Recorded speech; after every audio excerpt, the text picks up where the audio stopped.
ஒண்ணு சொல்ல போறேன். கேட்ட வரம் கொடுக்கும் அம்மா கோட்டை மாறிய சொல்ல போறேன்.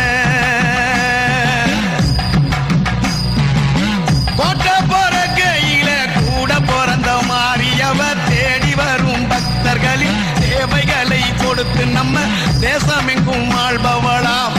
பூமி போற கையில பூத்து வந்த மாறியவளாம். பூவினங்களும் தாய்மனங்களும் பூஜை செய்ய வந்தவளா. மலை போல சோறாக்கி மக்கள் பசி தீர்ப்பவள. பிணி தீர்க்கும் வேப்பிலைக்காரி பெரிய மாறி அம்மாவாம். அவ பிள்ளை வர